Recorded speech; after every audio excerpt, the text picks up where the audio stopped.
Hello students, तो आज मैं बात करने वाला हूँ drugs in the clinical toxicity के बारे में। ये टॉपिक फार्मेसिस्ट जैसे एग्जाम का जो सिलेबस होता है उसमें एक मेजर पोर्शन कवर करता है और इसमें हम बेसिकली पढ़ते क्या है, पॉइजन के बारे में और उसके ट्रीटमेंट ऑप्शन के बारे में।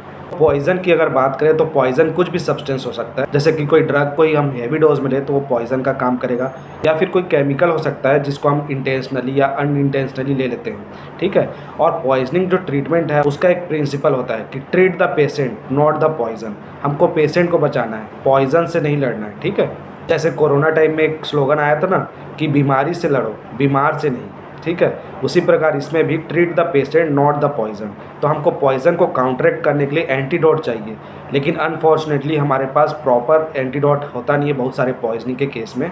तो इस केस में क्या करेंगे, हम लोग कुछ सपोर्टिव थेरेपी देंगे ताकि पेशेंट का जान बच सके। और पॉइजनिंग ट्रीटमेंट का 3 मेन उद्देश्य होता है। पहला जो है एम है वो ये है कि उसके जो वाइटल ऑर्गन्स है, जो हार्ट बीट है, रेस्पिरेशन है, ये सब चलता रहे, उसको हमको मेंटेन करना पड़ता है। ब्लड प्रेशर हो गया।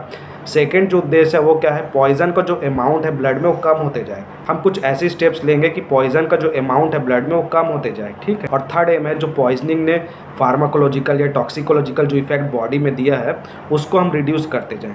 तो अब मैं आप लोग को बताने वाला हूँ कुछ स्पेसिफिक मेजर्स एंड प्रोसीजर्स जिसको हम पॉइजनिंग के केस में अप्लाई करते हैं। तो जो पहला स्टेप है वो है आइडेंटिफिकेशन ऑफ पॉइजन।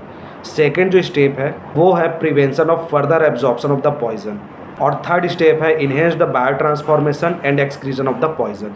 तो आज हम लोग कवर कर लेते हैं पहला स्टेप जो कि है आइडेंटिफिकेशन ऑफ पॉइजन।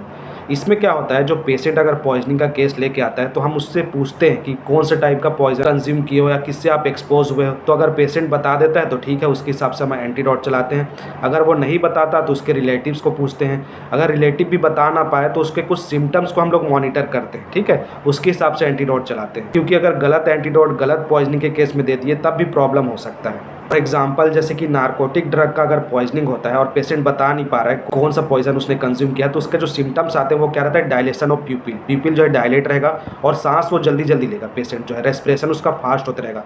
तो हमको समझ आ जाना चाहिए कि ये नार्कोटिक ड्रग की वजह से हो रहा है। और इसका ऑपोजिट क्या होता है इंसेक्टिसाइड पॉइजनिंग में, उसमें क्या होगा, प्यूपिल का साइज डायलेट रहेगा, रेस्पिरेशन डिप्रेस रहेगा, स्वेटिंग होते रहेगा, बहुत ज़्यादा सलाइवेशन होते रहेगा और आंखों से आंसू निकलते रहेगा। तो ये हो गया इंसेक्टिसाइड पॉइजनिंग। और अगर हम सिम्टम्स को मॉनिटर नहीं कर पा रहे हैं तो हम ब्लड विड्रॉ करेंगे पेशेंट से और उसके ब्लड को स्क्रीन करेंगे कि कौन सा ड्रग इसमें प्रेजेंट है, कौन सा केमिकल इसमें प्रेजेंट है, जिसमें टाइम लग सकता है। और तब तक के लिए हम सपोर्टिव मेजर उसको देते रहेंगे, वेंटिलेशन में उसको रखेंगे। ठीक है। तो इस तरह से हम लोग पॉइजन को आइडेंटिफाई करते हैं और स्टेप्स लेते हैं। ठीक है। आगे के और जो 2 स्टेप्स है, prevention of the further absorption या इंक्रीजिंग द एक्सक्रीजन, इसको हम लोग नेक्स्ट वीडियो पर डिस्कस करेंगे। Till then thanks for the watching. Thank you.